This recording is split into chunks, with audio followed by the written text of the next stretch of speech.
Hi, I'm Melissa Tubbs. I'm doing my author illustrator presentation over the one and only Theodore Seuss Geisel, who is better known as Dr. Seuss. He is by far my favorite children's writer and illustrator. I love his pictures. I love how he brings things to life in a fun, whimsical way. His imagination is just thrown on these pages, which I think helps children see that they can have silly, fun pictures and imaginations to write, what they have in their mind. Theodore was born on March 2nd, 1994.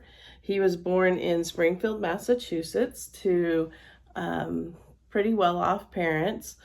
Their family had owned a successful brewery for many years, but Prohibition hit and had to be closed down. When he was younger, his father was given an honorary position on the board of parks in Springfield, Massachusetts. So that allowed him to have behind the scenes access to this area of forest in the zoo. And he loved that. He loved going to the zoo with this little sketchbook. Him and his sister, he had one sister, and they would go there with their father or their mother or sometimes by themselves, and he would sketch the animals there and draw them. That was the start of his career as an illustrator. He then graduated and went off to Dartmouth. At that time, when Prohibition hit, they had to close the brewery. His father did some odd jobs, but eventually came to be the head over I think they called him the superintendent of the parks. And so he was over the zoo, which came to help him later in life. But when he went to Dartmouth, he wrote for the paper there, but got in some trouble because Prohibition was going on and he was caught drinking. So he was banned from being able to write for the paper there. That spawned his idea of pen names. And so he would write under various pen names at that time. And he continued it throughout his life. After graduating there, he went on to Oxford, England to study there. While there, he met his first wife, Helen Palmer, who was instrumental in him pursuing being an illustrator, a cartoonist, and stuff like that. She convinced him to drop out. They moved back to the United States together, got married. He had several jobs as in advertising and doing political cartoons.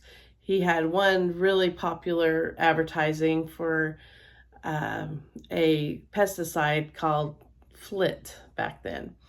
So he did a lot of those. Well, World War II comes along, and he's too old to be, in the army.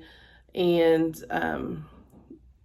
so he joins Frank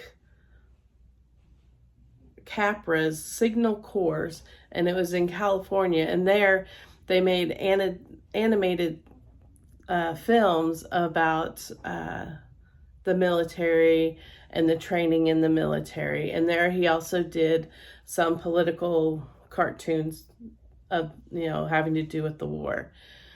After the war, he decides to focus on writing children's books. They decide to stay in California, him and his wife. They buy a old observatory lookout in La Jolla, California. So the views there are amazing.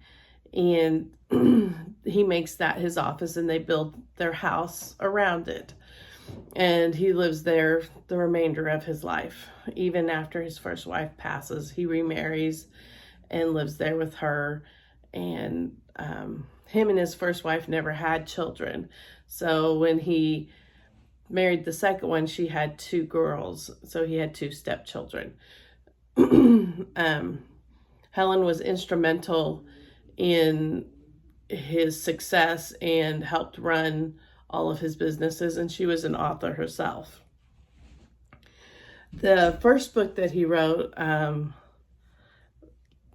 the See It on Mulberry Street, it was turned down 27 times before his friend decided to publish it.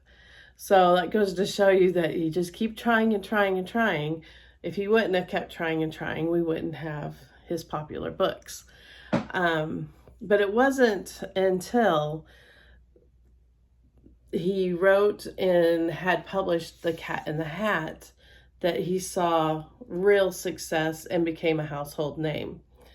Cat in the Hat came around due to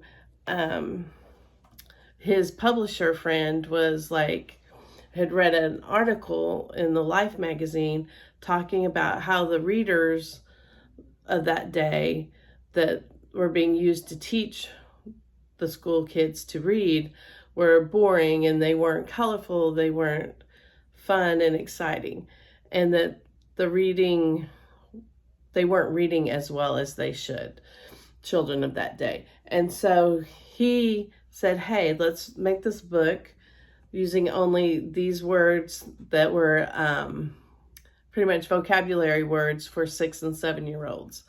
So Dr. Seuss said, sure, I'll try that. He was used to doing his own rhymes, his own nonsense words. Well, now he was going to have to use real words and be able to make them in a rhyming style like he has. So it took him about 1.5 years to write it. He struggled trying to get the words to rhyme together and to make, coherent story. He finally said, I'm going to focus and try to find 2 words that go together that I can make a story around. After trying several words that rhymed but couldn't make a good story out of, he came up with The Cat in the Hat, and used only the words, and didn't even use all of the words that were on the list, but the majority of the words that were on the list he used in the book. But you can see the difference between a Dick and Jane book compared to this book. This was published in 1957 was the first time. So the primary books that they used to teach reading, they weren't colorful and fun. Even though there's only, very few colors in here, it was still more colorful. And it was a fun story that made kids want to keep reading till the end to see what happened. But I love his illustrations. I mean, you can look at a picture and instantly know that that is a Dr. Seuss picture. While he was writing, he's been known for using other art forms.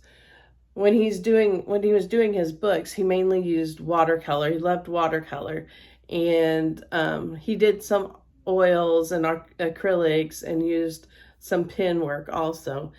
But the interesting thing that I didn't know he did, when he wrote To Think I Saw It on Mulberry Street, his father at the time had become the superintendent over the zoo.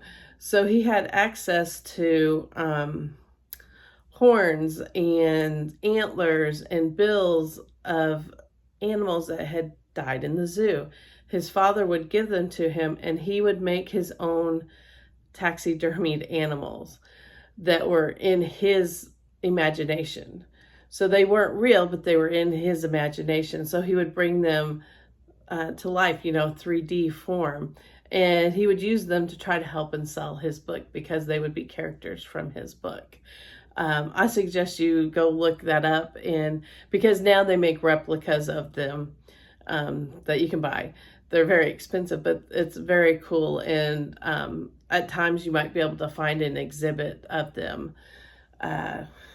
but it was a really cool thing to find that I didn't know that he did. He also did sculptures and stuff like that, but for his books, he mainly used watercolor and pen and acrylics and stuff. So he writes this book, and it is such a hit that the publishing company, Random House, puts him in charge and starts a little offshoot, Beginner Books Inc. So growing up, I always remember seeing this little symbol, Beginner Books. Him and his wife ran that, and you know, they edited all the books and only did certain ones that would help children become readers. So a lot of his books from that point have a lot of easy words to read, and they repeat so the child, can learn by saying them over and over, the repetition of it. But I just always love all of his little characters. And he always has his made up animals like this. Like, that's not a real animal, but in his imagination, it was. And children see animals or see people in different ways.